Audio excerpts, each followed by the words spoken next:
L'Union européenne annonce un important plan d'investissement pour l'Afrique. Au Mali, les partis d'opposition veulent recuser les autorités de transition à partir du 25 mars prochain. Nous restons toujours au Mali. Sanctions contre ce pays, quel impact sur l'économie de la sous-région ouest africaine? Et on termine comme de coutume par le Togo et on termine également par le Mali. Lomé est disponible à accompagner le dialogue pour le développement. Ces propos viennent du ministre Robert Doucet. Nos invités sont en place. Oris Donkovi, bonjour, vous allez bien? Merci de répondre à ce rendez-vous. Merci Michel, merci, je suis content d'être sur ce plateau. Bonjour à Madame Adanou, voilà, que je retrouve sur ce plateau, et bonjour à tous ceux qui nous suivent, c'est un plaisir. Madame Adanou Sophie, bonjour, vous allez bien? Bonjour Michel, je vais bien. Bonjour à Horus et à tous nos amis téléspectateurs qui nous suivent actuellement. Et un coucou à Monsieur Lemou Constant. Qui n'est pas là, l'aîné qui n'est pas là aujourd'hui. Mais à qui on fait une dédicace, vraiment. Un salut. Allez, on commence donc par l'Afrique, l'Union européenne et le Sénégal. La présidente de la Commission européenne est en visite à Dakar, au Sénégal. Ursula von der Leyen a été reçue ce jeudi 10 février par le président Macky Sall, président en exercice de l'Union africaine. Il a été question du prochain sommet de l'Union africaine et de l'Union européenne qui se tiendra à Bruxelles les 17 et 18 février. Madame Leyen a également annoncé un important plan d'investissement pour le continent africain.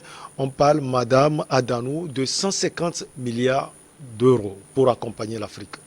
Merci Michel. Oui, Madame Leyen a parlé hier de 150 milliards que l'Union européenne veut investir en Afrique pour soutenir pour les projets, notamment dans le domaine de l'écologie, de l'Internet, etc. Bon, et l'Afrique a besoin de se développer, l'Afrique a besoin des plans de développement, mais pas à n'importe quel prix. Pas à n'importe quel prix, et parce que ces plans d'investissement, ces investissements toujours offerts à l'Afrique ne se retournent contre l'Afrique. Donc, je dirais... Ils ne profitent pas souvent à l'Afrique. Non, ne profitent pas. Ça ne profite qu'à ceux qui investissent, aux investisseurs eux-mêmes. Parce que c'est ça se retourne contre nous sous forme de dette que des générations et pendant des décennies doivent s'atteler à payer. Donc, ces investissements, ces aides au développement et tout ça là, je crois qu'on n'en a pas tellement besoin. On a besoin de se développer par nous-mêmes, mais par quels moyens? Il est temps que l'Afrique réunisse ses experts, ses intellectuels, pour quand même asseoir un plan de développement pour l'Afrique, pour toute l'Afrique. Bon, de façon globale comme ça, on peut dire que ça paraît un peu utopique ou bien difficile, mais rien n'est difficile quand on s'y met et quand on a une bonne volonté d'y arriver.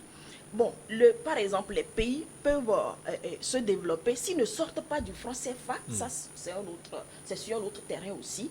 On ne peut pas... Ça y est, les pays peuvent-ils se développer? Oui. Les pays africains, ils vont se développer même s'il y a une bonne volonté, une bonne gouvernance et un plan de développement efficace et objectif pour ce peuple. L'Afrique a besoin de quoi? De quel développement? À chaque fois, c'est les Européens, l'Union européenne qui met un plan là et qui vient nous imposer, sans tenir compte quand même de nos réalités endogènes. De quoi avons-nous besoin actuellement? Donc, on implante quelque chose qui ne correspond pas à la réalité. Et en fin de compte, qu'est-ce qu'on remarque? C'est des échecs, excusez-moi, et sur tous les plans. Donc, c'est cadeau, je ne dirais pas cadeau, parce que c'est le Donc, on annonce 150 milliards. En réalité, ce n'est pas ça. Bon, mais eux-mêmes, ils sont là quelque part encore très gros là-dedans, parce que quand on lit bien les détails qu'elle a donnés par rapport à ces investissements, ils vont jusqu'à 300 milliards si on suit encore son développement, mais ils vont prendre une grande partie là-dedans. Et ça profite à qui? Encore à eux, aux dirigeants qui parfois s'en approprient, qui dilapident un peu les fonds par rapport à à quoi ces fonds-là sont destinés. Donc, je crois que l'aide au développement ou bien les plans d'investissement pour le développement de l'Afrique est à revoir, à repenser par nos dirigeants et par les experts. On ne va pas quand même là où actuellement où tous les peuples crient à l'autodétermination, mais on ne va pas venir encore nous donner des trucs asphyxiés, empoisonnés, excusez-moi, et que, bon, après tout, bon, on sera contraint d'avoir des dettes colossales sur le dos. Donc, je disais tout à l'heure que les Africains, ce que Kadhafi avait voulu faire pour l'Afrique. Pour l'Afrique. L'Union africaine, c'est ça? Oui, il le faut. Pour que, pas sur le papier. Pas sur le papier, dans la réalité, dans la faisabilité des choses. Et pour que l'Afrique arrive à investir dans ses propres projets de développement, à penser ses projets par rapport aux réalités de chaque milieu. Pas seulement ce qui marche en Europe peut ne pas marcher ici. Pas forcément que ça marche. Qu'on vienne nous donner quoi. Et par rapport aux cultures, tout est... on sait quoi, tout est mélangé, on sait où on va, et on prend l'argent, on voit l'argent comme ça, on dit oui, 150 milliards c'est gros, faisons quelque chose, on va prendre ça. Non, il est temps qu'on y pense et qu'on dise parfois non, on n'en veut pas pour le moment, il faut qu'on s'asseye pour discuter, pour voir qu'est-ce qui nous va. Donc je crois que si on ne sort pas du franc CFA, et que bon, l'Afrique, de façon globale, ce serait difficile. Mais moi, bon, selon certains économistes, il faut sortir un à un du franc CFA. Je crois que c'est pour le moment, et ça va, pour avoir quand même une monnaie authentique et forte qui peut financer, qui peut quand même sur le plan international a du poids. Sinon, avec ces trucs-là, c'est encore des dettes sur nos dos. Et pour des générations. L'Europe et l'Afrique ont intérêt à travailler ensemble. Ce sont les propos du président en exercice de l'Union africaine, le Sénégalais Macky Sall. Alors, Horus, on vous donne la parole. On parle de 150 milliards. Tout à l'heure, vous avez entendu l'intervention de Madame Adano. Sophie, quelles sont vos impressions? Ben, je partage totalement ce qui a été dit. Alors quand on dit l'Europe et l'Afrique doivent évoluer ensemble, c'est assez amusant parce que les relations que l'on a sont des relations de prédation. On a une grande institution qui, voilà, on a un effet d'annonce, oui, nous allons vous donner telle ou telle somme, mais généralement on ne détaille pas. Il faut détailler parce que généralement ces aides-là, elles sont conditionnées. Et effectivement, c'est l'autre qui dit, oui voilà, nous débloquons telle somme pour l'investir dans tel ou tel secteur. Sans préciser que ces secteurs-là, les sociétés qui vont hériter de ces sous et développer, disons, qui vont mettre leur expertise, sont encore des entreprises occidentales et ainsi de suite. Donc au final, l'argent qui est déboursé est un argent qui circule généralement en vase clos et qui, après, on s'aperçoit, parce que ce n'est pas la première fois que le continent africain a des plans d'investissement. Après, on s'aperçoit que les populations sont très rarement celles qui sont les bénéficiaires. Donc, je pense qu'il appartient aux États africains, par rapport aux projections de développement, de définir quelles sont les lignes principales, les lignes indispensables à leur développement. Et après, oui, effectivement, bon, ben, si quelqu'un amène de l'argent, il n'y a pas de problème. Mais toujours est-il que il n'y a pas de donation, il n'y a pas d'aide. Il s'agit effectivement d'un investissement. Donc, il faut qu'on nous éclaire sur comment la personne récupère son argent. Alors, quand on a une Union européenne qui a déjà, comment on appelle, qui a l'épée de Damoclès chinoise qui trône au-dessus de sa tête parce que justement il y a ces investissements chinois là qui font peur. Il y a des investissements d'autres pays comme la Russie, la Turquie, un certain nombre de... Donc on peut se poser la question de savoir pourquoi ces aides viennent maintenant, surtout que sur les deux années précédentes, ben, on a eu une strangulation de l'économie africaine due au cas de la pandémie du Covid. Où, comment dirais-je, on a d'une certaine manière restreint les projections. On a quand même bridé les projections économiques des États africains parce que voilà, c'est une crise mondiale, il faut que vous fassiez ceci, il faut que vous fassiez cela, je ne vous financerai que si vous faites ceci, l'économie elle est comme ça, elle est comme ci. Et du coup, ben, actuellement on nous propose une aide Et très souvent, cette aide-là, on ne la propose tout simplement parce qu'on présume que les économies africaines vont mal au sortir de la crise du Covid. Sauf que la crise du Covid, économiquement, on l'a subi parce qu'on n'a pas laissé à nos États la latitude de continuer leur projection et leur développement économique. Donc, pour moi, lorsqu'il y a des effets d'annonce comme ça, je suis très réservé, je suis très méfiant parce que je trouve que il faut qu'on nous spécifie les choses, il faut qu'on nous spécifie les points et il faut qu'on nous explique, comment dirais-je, comment cette somme-là va être remboursée.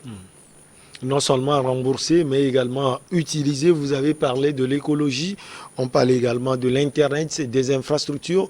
Visiblement, Madame Adano, il y a des pesanteurs aussi en Afrique qui font qu'on n'arrive pas à investir véritablement les sous qui sont remis.